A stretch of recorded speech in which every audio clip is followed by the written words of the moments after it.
Welcome to Around the Weird. Here's your host, the museum curator of the strange and unusual, Mr. Nothing.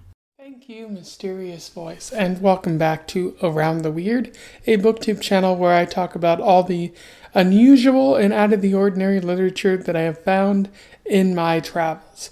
Today we've about reached the end of the month of October, and what a fun month it has been.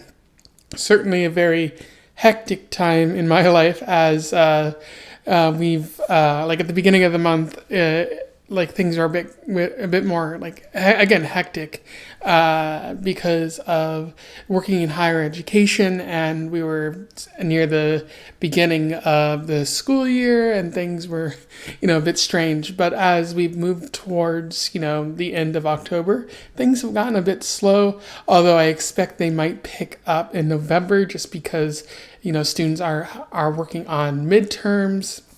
And they might realize, oh, I don't have the technology that I need to succeed in my academic endeavors. And they might turn to us, turn to me, as that is my job. So I might be a bit more busier. It might just, peter out until the beginning of the winter quarter in January. Who knows? But it should be interesting. I'm slowly making my way towards towards my goal for the reading list for my reading list for this year.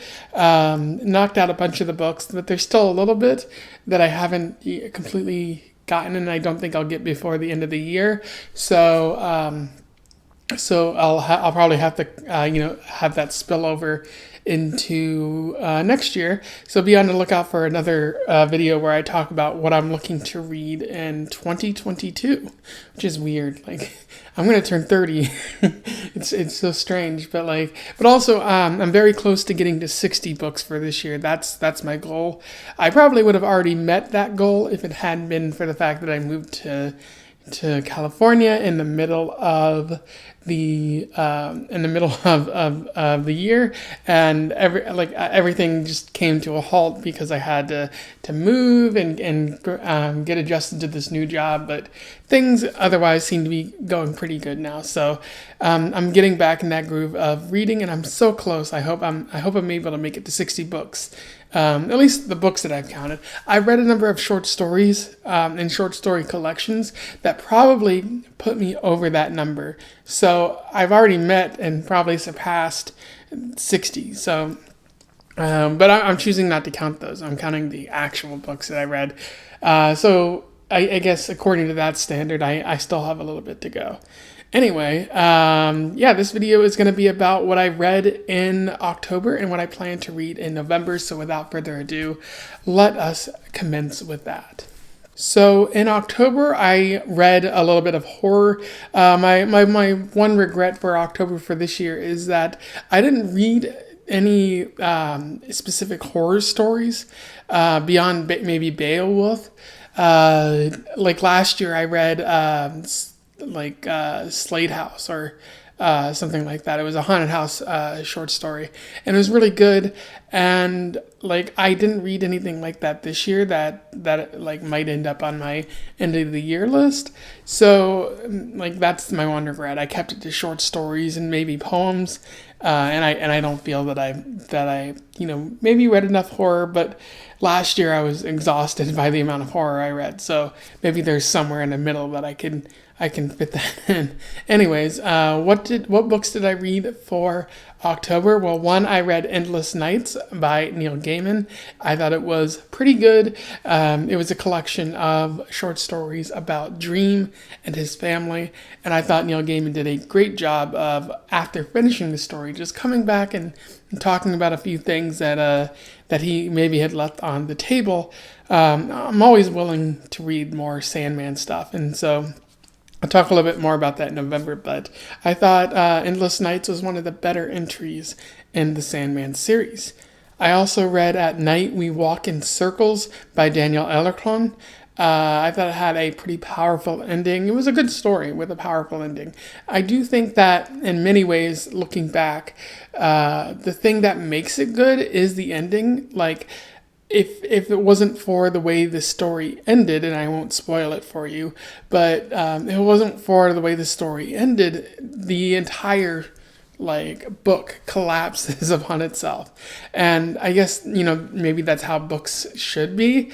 But I do know if it hinges entirely on its ending, so maybe it's hard to get into and read, but it's still pretty good, and I would recommend it if you want to read anything that I read in October. Maybe start with At Night We Walk in Circles. I also read Children of the Land by Marcelo Hernandez Castillo, which I thought was pretty good, although it was depressing. And it is kind of overbearing and, overly dramatic at times. But maybe that overly dramatic nature, as one of my friends pointed out, is probably due to the fact that the immigration system is so mundane that somebody has to overreact or over dramatize it in order to highlight how broken it is. So maybe that's what's going on there. But I thought it was an okay story. Then I also read Beowulf, which has no known author, and I thought it was very kick-ass. I thought it was pretty heavy metal. Like when you read it with like heavy metal playing in the background, and it's all the greater. I loved the different like monsters that Beowulf fights and how noble he is, and generally like the entire format of the story as an epic poem really works. Something that made me love it even more is watching the 2007 animated adaptation that came out, which was animated in a style similar to Polar Express. And once again, I don't think the film style was quite there, so some of the CG is just wacky.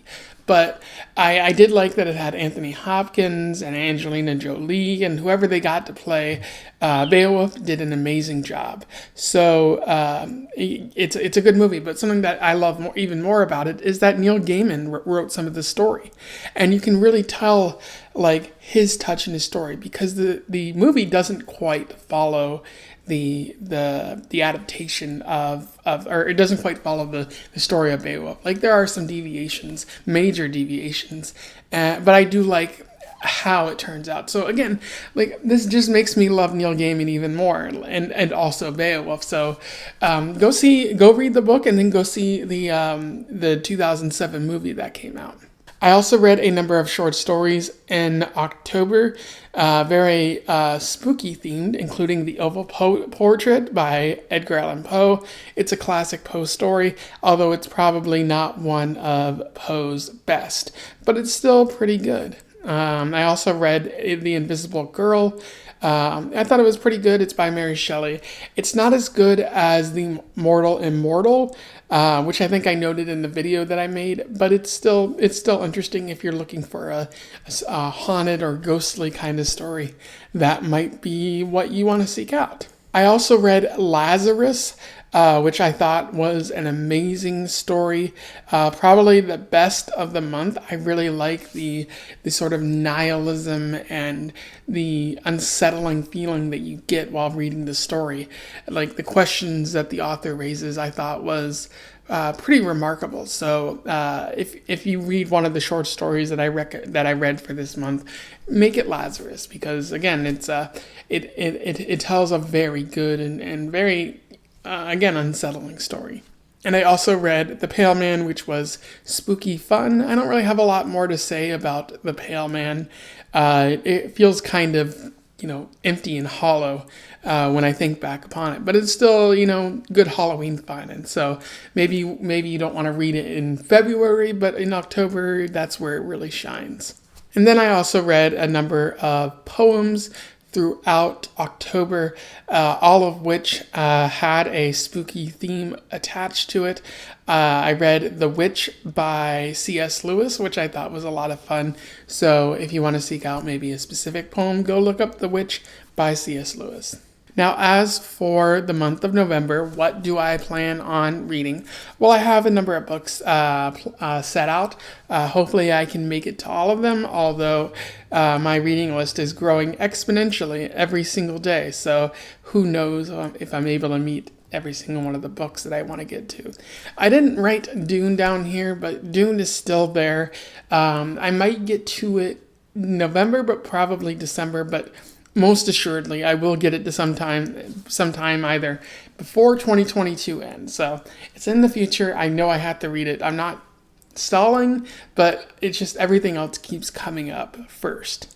So one of the stories I want to read is by Harold Kushner. It's called To Life. That was recommended by my friend Bevan from the Bits of Bevan, who doesn't have a channel, sorry, but the way it's described, it kind of reminds me of Man's Search for Meaning by Viktor Frankl, and that makes me just want to read that story again because I haven't quite talked about it for this channel. But yeah, I'm gonna read To Life. I also want to read a book that I got from the library. It's the last volume of the Sandman series. Well, the last volume before the overture that came out. So it's The Dream Hunters, which I hear is an adaptation of a Japanese story. So that I look forward to reading that. I also want to read A Wish in the Dark, which is middle grade literature. Lucas from the Bits of Lit recommended that to me a couple days ago, and he said it topped Holes for him, which is high praise considering I think Holes might be some of the best of literature for teenagers. So I look forward to reading this.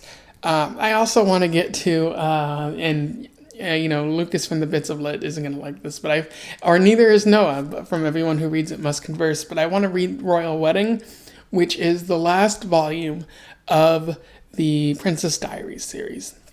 And I really just want to read it because it's the last one. Like there's the proper last one, which is like the 10th story, but then there's Royal Wedding, which came out afterwards, and I just want to get to it. Maybe also I want to explore some of Meg Cabot's other literature, maybe find out if she's a good writer at all, or if this is just a common thing in her literature.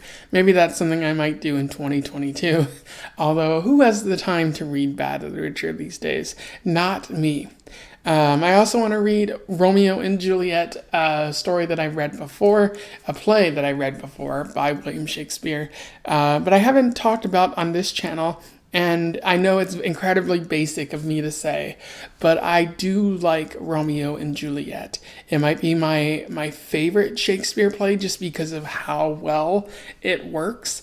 I know people are going to say, that's a dumb opinion to have because there's so many better Shakespeare plays and so many more well-written Shakespeare plays, but I don't think there's a reason people remember Romeo and Juliet. There's a very good reason.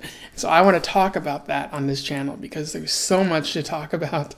So yeah, that's be on the lookout for that. And then I also want to read the random library reads that I pick up from my local library. So be on the lookout for those videos too.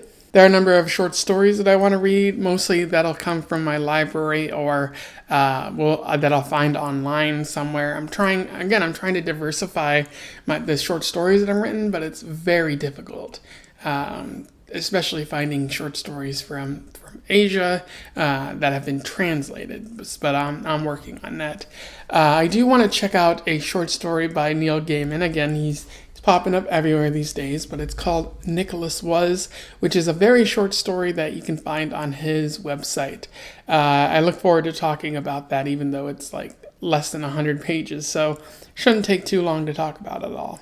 And then, of course, there's Poetry Thursday, which I'll spread throughout the month of November on Thursdays. Probably won't have a video for Thanksgiving. Maybe won't talk about anything on that day. But one poem in particular that I want to check out is one that was recommended by my friend Bevan. It is called Casey at the Bat, which I think some people have heard of before. When I read it, I couldn't believe that I hadn't read it before. It was I just discovered it in the last month, so it should be fun to talk about, and as well as learn more about the author who wrote it. So some fun poems that I'll talk about during this month. Anyway, that was the wrap up and to be read. If you want to comment on any books that I have planned to read or that I did read, or if you want to, recommend something, do so below. I would love to hear from you and have a conversation about these sort of things. There's a lot of literature out there in the world that I might not know about, and you might, and so I'll have to make an effort to read that.